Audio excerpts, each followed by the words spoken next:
The Lighthouse Keeper's Lunch. Once upon a time, there was a lighthouse keeper called Mr. Grinling.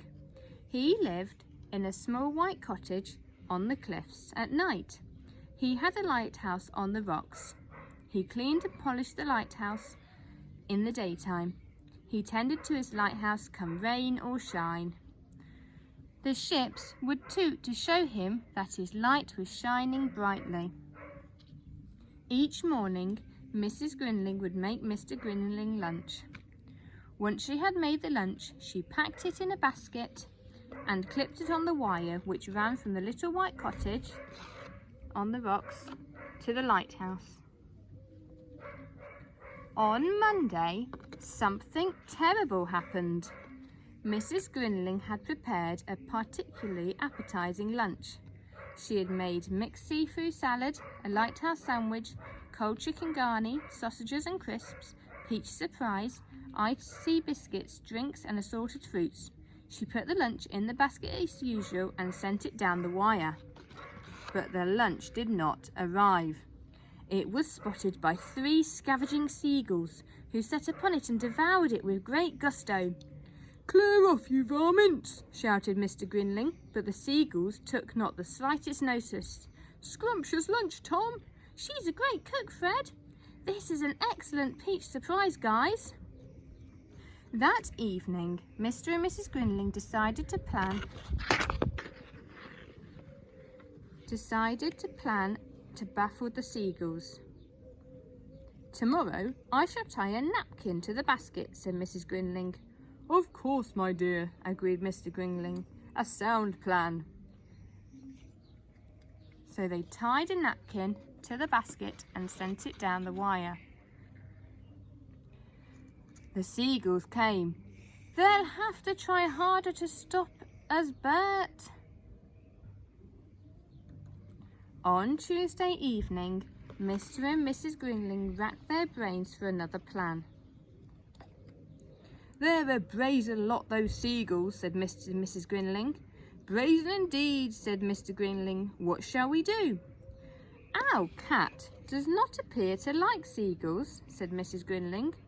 "No, my dear," said Mr. Grinling. "Hamish is an accomplished seagull chaser." "Of course," exclaimed Mrs. Grinling. "Tomorrow Hamish can guard the lunch." "A most ingenious plan," agreed Mr. Grinling. Hamish did not think the plan was ingenious at all. He spat and hissed as Mrs. Grinling secured him in the basket.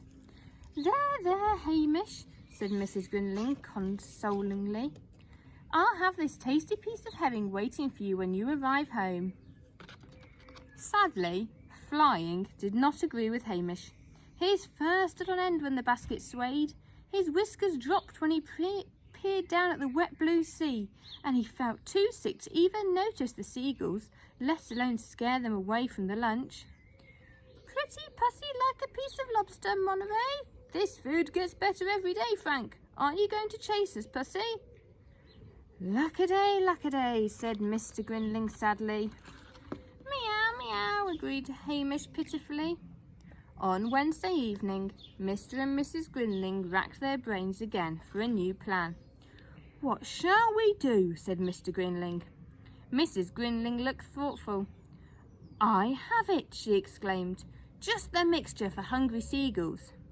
"Indeed, my dear," said Mr. Grinling. "What do you have in mind?" "Wait and see," said Mrs. Grinling. "Just wait and see." "Mustard sandwiches," chuckled Mr. Grinling. "A superb plan, my dear, truly superb." On Thursday morning, Mrs. Grinling carefully packed the mustard sandwiches and then sent them off down the wire to the expectant seagulls. "Ah, yuck!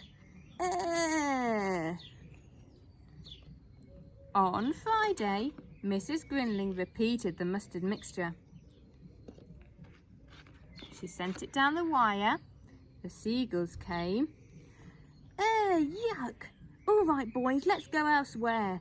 This is the same as yesterday's mixtures, Fred." So, on Saturday, up in the little white cottage on the cliffs, a jubilant Mrs. Grinling put away the mustard pot, before she prepared a scrumptious lunch for Mr. Greenling.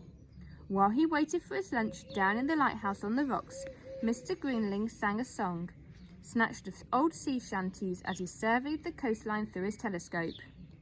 And this is what he saw. A boat was going along, and there were some seagulls eating the food from the boat. "No mustard in this lot. We'll fly back here for lunch tomorrow, boys. This is a delicious chocolate eclair, Fred." "Ah, well, such is life," mused Mr. Grinling as he sat down to enjoy his leisurely lunch in the warmth of the sunshine. The end.